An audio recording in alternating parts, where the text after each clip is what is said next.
का तारुफ करा दूं। मेरे साथ इस वक्त मौजूद है साबिक एडमिनिस्ट्रेटर फ़हीमुज़्ज़मा खान साहब। बहुत शुक्रिया सर, और कुछ ही देर में हमें पाकिस्तान पीपल्स पार्टी का मौक़िफ़ भी मिलेगा। फ़हीम साहब, सर हम बारहा तजावुज़ात पर, गैर कानूनी तामीरात पर प्रोग्राम्स कर चुके हैं, उन लोगों की निशानदेही, उन इदारों की निशानदेही कर चुके हैं, आला अदलिया से पहले भी हुक्म सादर फरमा चुकी है, मगर सर नो गो एरिया तो वैसे का वैसे ही मौजूद है, तामीरात वैसी ही होती जा रही हैं। इस बार आपको क्या नया नजर आ रहा है सर?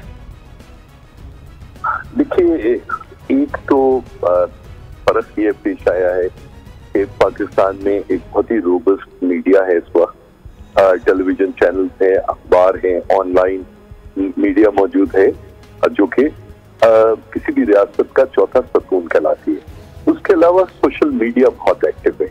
अच्छा देखिए, आपने सुप्रीम कोर्ट की बात की, मैं ये बात बारहा दोहरा चुका हूँ कि जस्टिस गुलजार अहमद साहब खुद बुनियादी तौर पे कराची आई है, यहीं पढ़ा, यहीं लॉ किया, यहीं वकालत प्रैक्टिस की, यहीं हाई कोर्ट ज्वाइन किया और यहीं से फिर सुप्रीम कोर्ट में एलिवेट हुए।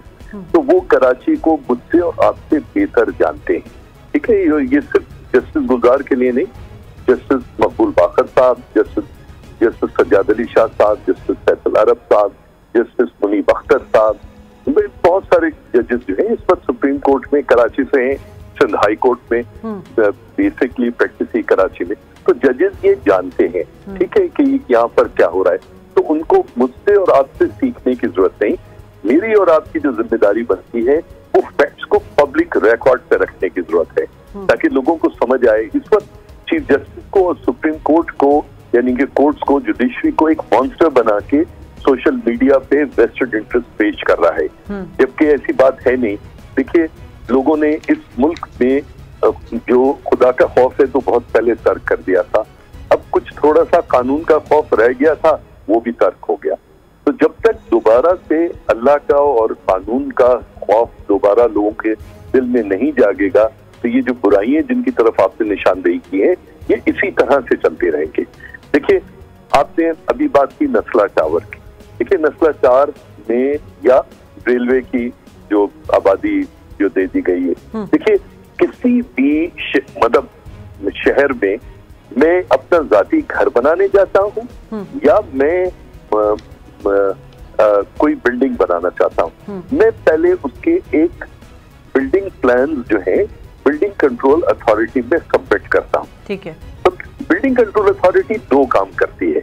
एक तो जो लोन, जो भी लैंड ओनिंग एजेंसी है, उसको वो कागज भेजती है कि भाई ये चेक करो कि ये जमीन सही जमानत की है कि नहीं है। चाहे वो बोर्ड ऑफ रेवेन्यू हो, चाहे वो कंटोनमेंट बोर्ड हो, चाहे रेलवे हो, बोर्ड ऑफ रेवेन्यू हो, KMC के लिए जो भी है, वो उनको भेजती है कंफर्मेशन के लिए। दूसरी चीज वो देखती है कि जैसे शारा फैसल है, यहाँ पे 1:6 का रेशो अलाउड है, यानी कि अगर 1 एकड़ का प्लॉट अगर 4840 गज, उसको आप चाहे वो कर दीजिए, 36,000 स्क्वायर फीट जो है अलाउबल एरिया है।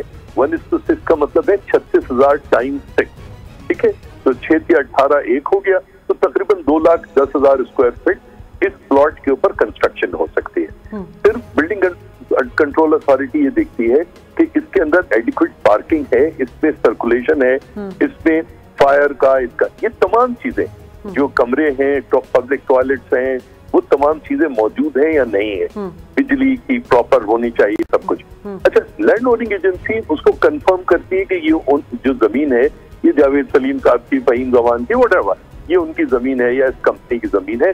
जब एक दफा वो कंफर्म कर देती है, जब ये प्लान अप्रूव कर देते हैं, तो उसके बाद सिंध बिल्डिंग कंट्रोल अथॉरिटी एक NOC फॉर सेल भी इशू करती है। ठीक है। जब वो NOC फॉर सेल इशू होता है, तो बिल्डर जो है वो अखबार में इश्तिहार देने का मिजाज होता है, और वो मिजाज इश्तिहार के अंदर वो बाकायदा SBCA का या पहले कराची बिल्डिंग कंट्रोल अथॉरिटी का NOC फॉर सेल जो है लिखा करता था। अब अगर आम आदमी, वो तो बेचारा ही तमाम वो नहीं जानता, वो तो ये जानता है कि ये बिल्डिंग है जो कि अप्रूव्ड प्लान्स हैं, जिसको permission to sell Sindh building control authority ने या कराची बिल्डिंग कंट्रोल अथॉरिटी ने दे दी है, और उसका NOC ऑफ सेल मौजूद है। ठीक है। उसकी कोई गलती नहीं है अब उसको वो अपनी इन्वेस्टमेंट कर सकता है, वो ले सकता है। अगर इसके अंदर कोई भी बिल्डिंग में अगर कोई सुकुम पैदा होता है या नजर आता है तो उसके दो लोग रिस्पॉन्सिबल हैं। एक उसका जो बिल्डर है, ठीक है, जिसने बनाई है, दूसरा सिंध गवर्नमेंट अथॉरिटी यानी सिंध गवर्नमेंट जो है वो है। अगर नस्ला टावर टूटता है तो तमाम मुतासरीन जिन्होंने इन्वेस्टमेंट की थी उनको वो पैसे वापस मिलने चाहिए।